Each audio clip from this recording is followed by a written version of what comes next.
उत्तर प्रदेश में बहराइच एक ऐसा डिस्ट्रिक्ट है जहाँ बहुत लेपर्ड अटैक होते हैं। क्यों?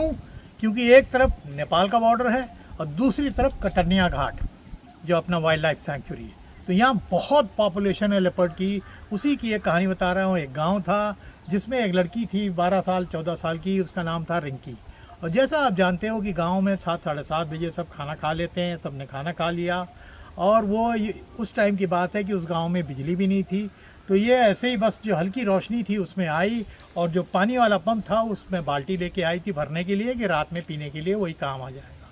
सबका खाना हो गया था, बाकी घर वाले सब घर में थे। ये आई, इसका एक छोटा भाई भी था, वो अक्सर आता था बट वो उस दिन नहीं आया। तो ये जो पंप था उससे पानी भरने के लिए इसने बाल्टी रखी थी कि और बैठ गई थी। मैंने कहा ना कि बैठा हुआ पोजीशन बहुत डेंजरस होता है अटैक के लिए। और इसको मालूम ही नहीं था कि इसको पीछे से कोई लेपर्ड देख रहा है और इसको फॉलो कर रहा है। वो इतने शांति से आया, आवाज़ तक नहीं हुई। अब वो पानी भरने के लिए पंप चालू करने वाली थी बैठ के कि उसको लगा कि उसके कंधे के ऊपर 2 हाथ आ गए। उसने सोचा है कि मेरा छोटा भाई शैतानी कर रहा है, तो उसने बोला भैया शैतानी मत करो, अपने हाथ हटाओ। हाथ हटाने के लिए उसने ऐसे जैसे ही हाथ पीछे किया तो उसको महसूस हुआ कि ये हाथ इंसान के हाथ नहीं है, इसमें बाल है। बस जैसे ही वो मुड़ी उसने देखा तेंदुआ ने उसको दबोच लिया।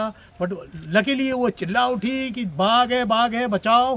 तो अब वो जब तक वो आवाज़ किसी को सुनती और लोग जितनी दूर वो आ गई थी पानी भरने के लिए वहाँ आते तो शायद तेंदुआ उसको मार देता। उस लड़की की हिम्मत देखिए, रिंकी उसका नाम था। उसके हिम्मत किया और अपने बाल्टी से उसको पीछे मारा तो वो तो नहीं लगा, वो डॉज कर गया। बट बाल्टी उसके हाथ से फिसल के जो पानी जो भर रही थी पंप उससे लड़ा। जैसे वो लड़ा तो एक आवाज़ हुई। तो जब 2 मेटल लड़ते हैं, मैंने बोला ना कि ये क्यों लेके चलता हूँ, इसीलिए इस आवाज़ से बहुत इरिटेशन होती है हर कार्निवोर को। जैसे ही वो 2 मेटल लड़े एक आवाज़ हुई धड़ से। जैसे ही वो धड़ से आवाज़ हुई वो लेपर्ड ने उस लड़की को छोड़ दिया और वो जंगल के अंदर भाग गया। वो लड़की बड़ी तेज़ आवाज़ लगाने लगी। तब तक तो गांव वाले सब आ गए उसकी आवाज़ सुन के और फिर उसको बहराइच के कॉलेज में जो मेडिकल कॉलेज था जो भी उसमें उसको भर्ती करा गया। भर्ती करने के बाद उसका इलाज हुआ, 2-3 दिन वो एडमिट रही। बट वो किस्मत वाली थी क्योंकि उसने हिम्मत की थी, उसने बाल्टी चलाई।